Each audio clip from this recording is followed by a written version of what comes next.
అయితే రాష్ట్రంలో అంటే ఏదైతే అభివృద్ధి జరుగుతుందో, అలాగే రాజధాని అమరావతి విషయంలో కూడా కావచ్చు, వైసీపీ ఇప్పుడు ఎలాంటి ప్రచారాలు చేస్తుందో మనం చూస్తూ ఉన్నాం. అమరావతి రాజధానిగా నిర్మించబడటం ఒక్క వైసీపీకి తప్ప అందరికీ ఆమోదయోగ్యమే. మరి ప్రధానమంత్రి నరేంద్ర మోదీ గారు వచ్చిన ప్రతిసారి ఈ విధంగా జరుగుతుంటే, మరి నిన్న చంద్రబాబు గారు కూడా మళ్ళీ రమ్మని శ్రీశైలం మళ్ళీ రమ్మని కూడా కోరిన నేపథ్యంలో ఆయన మాట ఇవ్వటం కావచ్చు, ఇవన్నీ ఇలా జరుగుతుంటే ఆయన మళ్ళీ రావడానికి సుముఖత చూపిస్తారా? ఎలా చూడొచ్చు అంటారు? అంటే ఒక్క వైసీపీకే మరి ఇది ఇష్టం లేదు కాబట్టి అందువల్లనే ఈ మంటలు చెలరేగాయి అనుకోవచ్చా? అంటే ఉగ్రదాడులకే భయపడినాడు ఈ ఉన్మాదులకు భయపడతాడా?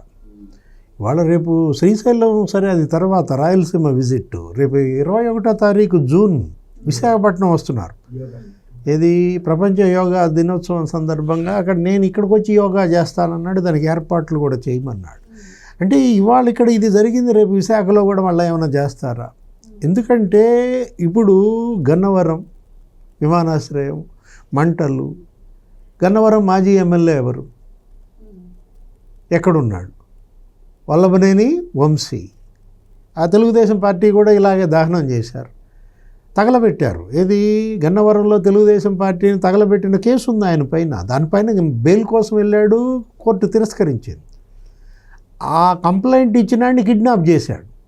ఎవరు? సత్యవర్ధన్ కిడ్నాప్ కేసులో ఆయన జైల్లో ఉన్నాడు.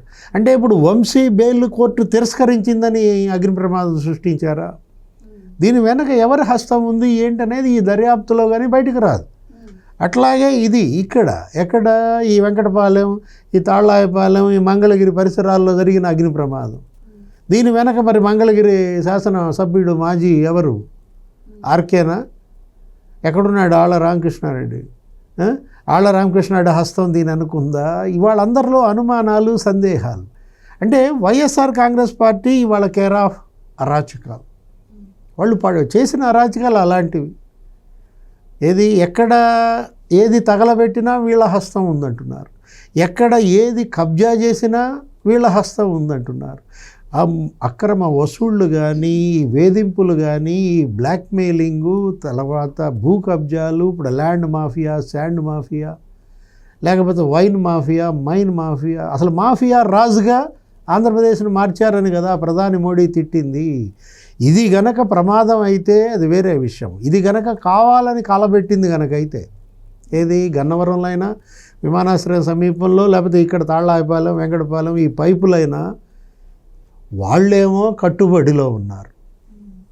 కన్స్ట్రక్షన్ అంటున్నారు, డెవలప్మెంట్ అంటున్నారు. వాళ్ళు రోడ్లు కట్టుబడి, ప్రాజెక్టులు కట్టుబడిలో వాళ్ళు ఉంటే వీళ్ళు కాలబెట్టే పనిలో ఉన్నారా వైఎస్ఆర్ కాంగ్రెస్ పార్టీ? అంటే వీళ్ళల్లో ఇంకా మార్పు రాలేదా? ఇట్లా కాలబెట్టుతూ ఏం చేద్దామని అంటే ఇక చివరికి మీరే కాలిపోతారు. ఇంకా ఇంతకన్నా ఏం కాలిపోవాలా? ఇప్పటికి 151 నుంచి 11కు వచ్చినా వీళ్ళల్లో మార్పు రాకపోతే ఇంకా ప్రజలు ఏం చేస్తారు? ఇక మార్చేస్తారు. అసలు ఈ పార్టీనే మార్చేస్తారు. ఇవాళ బోర్డు తిప్పేస్తారన్నమాట. ఆ పరిస్థితి తెచ్చుకోకూడదు. ఇప్పుడు ఇందాక మనం అనుకున్నాం, జగన్మోహన్ రెడ్డి నిన్న అమరావతి ఆ వేడుకకి ఎందుకు రాలేదు?